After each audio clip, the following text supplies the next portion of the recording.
नमस्कार दोस्तों, unforgiving history channel में आप सबका एक बार पुनः स्वागत है। सुबह की पहली नर्म पीली रोशनी सूर्य की सोने की मूर्ति के चेहरे पर पड़ी, जिससे अंधेरे को चीरते हुए एक शानदार चमक प्रदान की गई। ऐसा लग रहा था मानो सूर्य भगवान स्वयं मंदिर के गर्भगृह की नींद से बाहर निकल आए हो। उनका स्वर्ण रथ एक नए दिन की सुबह का संकेत दे रहा था। पुजारियों ने प्रकाश और जीवन के भगवान की स्तुति करते हुए अपने मंत्रोच्चार शुरू कर दिए। घंटियां एक साथ बजने लगी और शहर के लोगों से सुबह के स्नान समाप्त करने और प्रार्थनाओं में शामिल होने का आग्रह किया। मंदिर को इस तरह से डिजाइन किया गया था कि संक्रांति सूर्य की पहली किरण सूर्यदेव की सोने की मूर्ति और रथ पर पड़े। राज्य का वैभव और संपन्नता यूं तो वैसे भी दूर दूर तक फैल गई थी, उसी सूर्य की किरणों तक जिसे मंदिर समर्पित किया गया था। वहां न केवल मूर्ति और रथ सोने के थे, बल्कि उसमें एक कक्ष भी छुपा था जो सोने के सिक्के और बेहिसाब कीमती रत्नों से भरा था। और इन सब का मनन करते हुए अलाउद्दीन खिलजी अपने कक्ष के ऊपर नीचे घूमता रहा और मन ही मन बड़बड़ाता, इतना सारा सोना वहां एक मूर्ति के नीचे पड़ा हुआ है, यह बर्बादी है। ये पुरुष ऐसी फिजूल खर्ची के लायक नहीं है। मैं श्रेष्ठ हूं, यह मेरे लिए। सूर्यदेव की मूर्ति सोने से बनी थी और उनके माथे पर एक बेशकीमती लाल हीरा लगा हुआ था। गुड़ा मंडप का डिजाइन और मूर्ति इस तरह से रखी गई थी कि सौर विषुव पर यानी 21 मार्च और 23 सितंबर को उगते सूर्य की पहली किरण सीधे मूर्ति के माथे पर पड़ती और पूरा मंदिर प्रकाश के प्रतिबिंब से रोशन हो जाता। मंदिर सोलंकियों वंश के शासन के दौरान बना।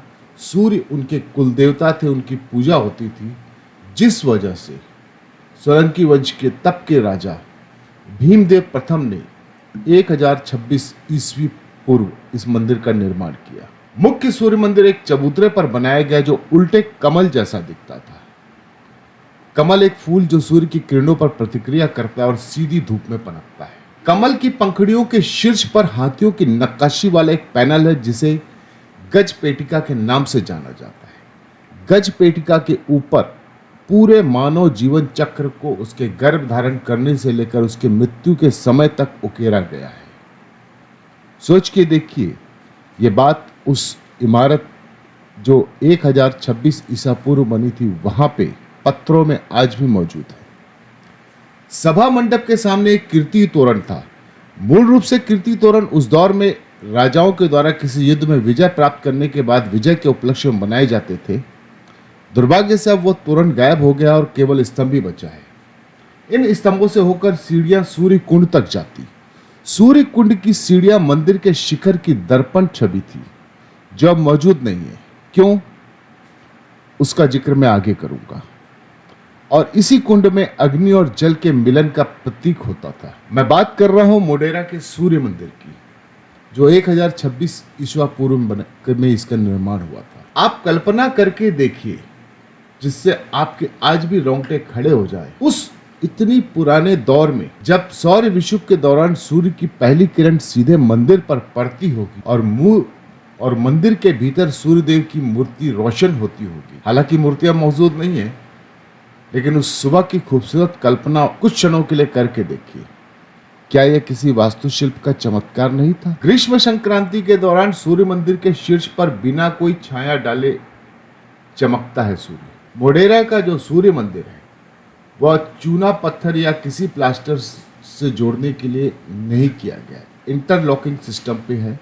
जैसा मुरैना का ककनमठ मंदिर है, ठीक उसी की भांति इसके मंदिरों के पत्थरों की जुड़ाई है। सभा मंडप पूर्ण संरेखन में 4 प्रमुख दिशाओं में खुलता है। मंडप में 52 स्तंभ हैं जो वर्ष के 52 सप्ताहों को दर्शाते हैं। सामने जो कुंड है जिसका नाम राम कुंड है, वहां 108 मूर्तियां हैं जो कि 12 राशि और 9 नक्षत्रों के गुणों के आधार पर बनाई गई है और ये सब उनका प्रतिनिधित्व करती है। और ठीक ऐसी ही संरचना आपको राजस्थान, गुजरात, दिल्ली के आसपास शेष इमारतों में भी मिल जाएगी। पर सवाल अब सबसे बड़ा यह है कि जिन इमारतों में फिजिक्स, एस्ट्रोनॉमी, ज्योतिष, साहित्य और वास्तुकला का चौंका देने वाला जो नमूना है, जिसे आज के आर्किटेक्ट और वैज्ञानिक भी इस रहस्य को समझ नहीं पाते। मोढेरा का सूर्य मंदिर, जो खगोलीय विज्ञान और कलात्मक निपुणताओं का सर्वश्रेष्ठ उदाहरण है।